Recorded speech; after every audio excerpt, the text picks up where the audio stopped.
इत्र पार्क पहुंचे सपा नेताओं का जोरदार प्रदर्शन। इत्र पार्क को जल्द चालू कराने की उठाई मांग। सपा के प्रभारी बोले भाजपा ने विध्वंस रोकी सपा की सभी योजनाएं, कहा आगे राष्ट्रीय अध्यक्ष के निर्देश पर होंगे धरना प्रदर्शन।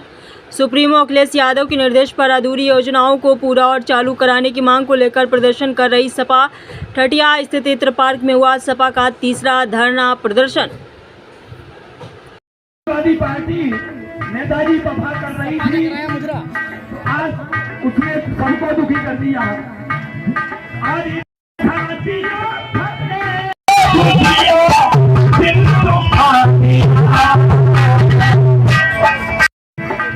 उसने मेरी ऐसा दिला दिया, उसने मेरी ऐसा दिला दिया, क्योंकि जिंदगी जीने के लिए मेहनत भी कर रहा हूँ, जरूरतें नहीं पूरी घुट घुट के जी रहा हूँ। ये भारतीय जनता पार्टी के शासन में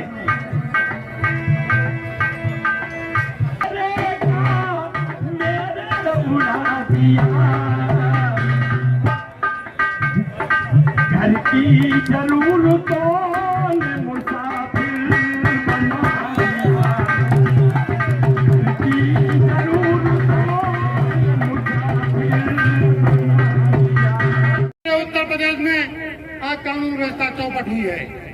आज किसानों की, हमारे जिले के किसानों के सामने बड़ी बड़ी समस्याएं हैं। आज किसानों को बिजली नहीं मिल पा रही है। आज हम बताना चाहते हैं, पत्रकार बंधु यहाँ पर खड़े हैं, हम आपको बताना चाहते हैं कि पूरे उत्तर प्रदेश में अगर समाजवादी सरकार में बिजली का साथियों किसी विधानसभा में माननीय अखिलेश यादव जी के द्वारा बनाने का काम हुआ था, तो आपकी छिबरा में विधानसभा थी जहाँ पर 9 बिजली के साथियों बड़े बड़े पावर हाउस हम लोगों ने लगाने का काम किया।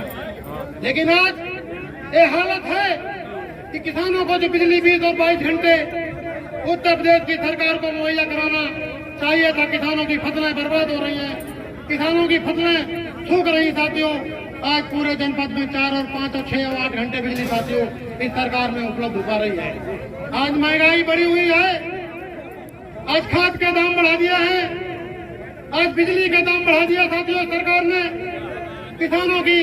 आज कोई सरकार ने वादा किया था उत्तर प्रदेश में 2 बार भारतीय जनता पार्टी की सरकार बनी और उसी के साथ डबल इंजन की सरकार केंद्र में भारतीय जनता पार्टी की साथियों 3 बार सरकार को मौका मिला।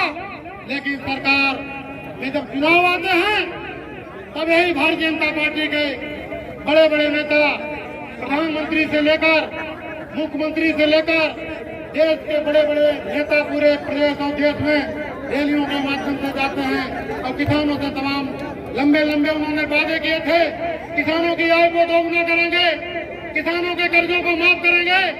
लेकिन साथियों दुर्भाग्य इस प्रदेश और देश का है कि सरकार में धोखा किसानों के साथ हुआ है। हम लोग आज ये संकल्प लेके जाएंगे कि 2027 के विधानसभा चुनाव में जनपद कन्नौज की 3 सीटों को जिताने का आज हम लोग संकल्प लेंगे। और हम आपको भरोसा दिलाते हैं कि जनपद की आपकी जो भी बड़ी बड़ी परियोजनाएं बंद पड़ी हुई हैं, जब आपके नेता, आपकी सरकार उत्तर प्रदेश में अखिलेश यादव जी मुख्यमंत्री होंगे तो जनपद में बड़ी बड़ी योजनाएं जिस तरीके से पहले हम लोगों ने शुरू करने का काम किया, उसी तरीके से फिर कन्नौज जनपद के लिए माननीय अखिलेश यादव जी के पास खजाने में कोई कमी नहीं होती है। जितना प्रस्ताव आप लोग यहाँ से बनाकर आप लोग देते हैं, उतना हम लोग स्वीकृत करा के और कन्नौज जनता के लिए बड़ी बड़ी योजनाएं शुरू करने का काम करते हैं। आप लोग शांति बना रखे हैं। आप लोग नेता लोगों से हमारा विजय भाई, विजय मिश्रा भाई चौका बना के रख दिया आप लोगों ने। आप लोग कार्यकर्ताओं को दे देते हैं, किसको बना रखा आप लोगों ने। साथियों, ये तमाम षड्यंत्र साजिशें हो रही हैं, इनसे भी आपको सावधान रहना पड़ेगा। कार्यकर्ताओं को जमीन पर उतरना पड़ेगा। षड्यंत्र और साजिश जो लोग करते हैं उनसे भी आपको सावधान रहना पड़ेगा। समाजवादी पार्टी के नेता माननीय अखिलेश यादव जी के नेतृत्व में हम लोग आज से नहीं, लगातार 25-30 सालों से पार्टी के लिए संघर्ष कर रहे हैं। हमने माननीय नेताजी, स्वर्गीय अपने सत्य नेताजी के आशीर्वाद उस लोहिया वानी के फाउंडर मेंबर हमें, इस लोहिया वानी को माननीय नेताजी के आशीर्वाद से हम लोगों ने खड़ा करने का पूरे प्रदेश में काम किया था। आप लोगों को जानकारी हाथ जोड़नी चाहिए।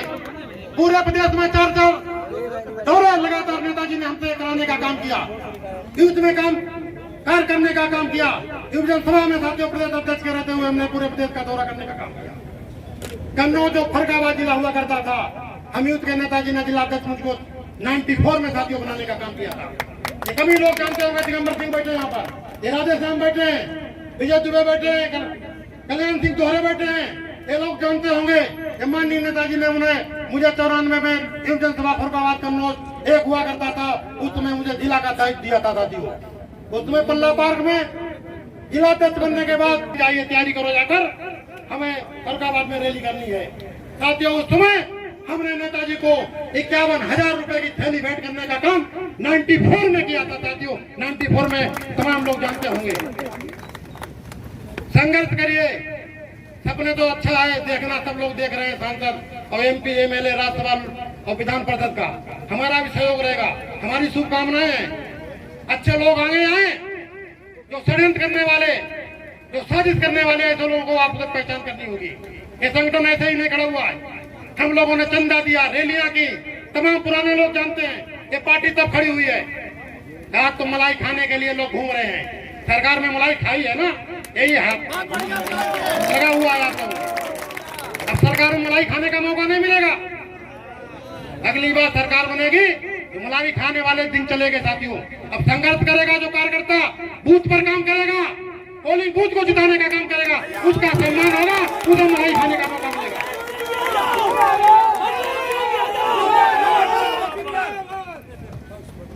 हम एक बार जिले के अपने जिलाध्यक्ष का बहुत बहुत धन्यवाद देते हैं कि लगातार आपके प्रभारी जी को धन्यवाद देते हैं।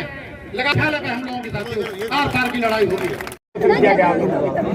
ये धरना प्रदर्शन जो समाजवादी सरकार द्वारा परफ्यूम पार्क की कार्ययोजना का यहाँ प्रारंभ किया गया था, समाजवादी सरकार के जाने के बाद वो कार्ययोजना बिल्कुल अधर में लटकी हुई है। उस योजना को पुनः चालू कराने के लिए और पूर्ण कराने के लिए सरकार से मांग करने के लिए आज हम समाजवादियों द्वारा और क्षेत्र की आम जनता द्वारा यहाँ धरना प्रदर्शन का आयोजन किया गया। उस प्रदर्शन का नेतृत्व समाजवादी पार्टी कर रही है, लेकिन ये धरना यहाँ की ठटिया की जनता, कन्नौज की जनता के द्वारा किया गया है। मंच अध्यक्ष द्वारा घोषणा की गई, छिबरामऊ विधानसभा से अरविंद यादव भी लड़ेंगे, जो अपने को तानाशाह बन रहे थे, पहले भी मुँह देखना पड़ा, इससे क्या कोई नहीं, जिला अध्यक्ष जी को माननीय राष्ट्रीय अध्यक्ष जी का निर्देश प्राप्त है और उस निर्देश के तहत ही उन्होंने जो कुछ कहा है वो कहा है। बाकी कुछ लोग जो है भ्रम पैदा करने की कोशिश कर रहे हैं, उसके परिप्रेक्ष्य में जिलाध्यक्ष जी ने कहा है उनको माननीय राष्ट्रीय अध्यक्ष जी का निर्देश प्राप्त है। फिर 2 फाड़ होंगे क्या? नहीं, कोई फाड़ नहीं होगा, कभी नहीं हुआ ना फिर होगा। सिद्दीकी अपना झंडा उठाए घूमते रहे, महत्वाकांक्षा हर कार्यकर्ता को रखनी चाहिए। माननीय नेताजी का भी यही कहना था कि महत्वाकांक्षा रखनी चाहिए, लेकिन पार्टी का निर्णय सर्वमान्य होता है। पार्टी का निर्णय हो जाएगा, उसके बाद सब लोग जो है एक मत होकर के उसको जिताने का काम करेंगे। तिवारी जी, सौरिक में एक घटना हुई थी जिसमें पीडीए का एक बच्चा स्विमिंग पूल में डूबने से उसकी मौत हो गई थी। अभी तक आपका पीडीए का कोई भी सदस्य उस पीड़ित के घर नहीं पहुंचा, क्या पीडीए इसी तरह से रहेगा? नहीं, हम लोग पहुंचेंगे। अभी 4-5 दिन से लगातार आप लोगों के भी संज्ञान में है कि यहाँ कार्यक्रम हमारे चल रहे हैं। राष्ट्रीय नेता भी हमारे माननीय शिवपाल सिंह जी राष्ट्रीय महासचिव कल यहीं थे, इस वजह से वहाँ नहीं पहुँच पाया। बहुत जल्दी जो है हम लोग छिबरामऊ और कन्नौज की कब घोषणा करेंगे आप?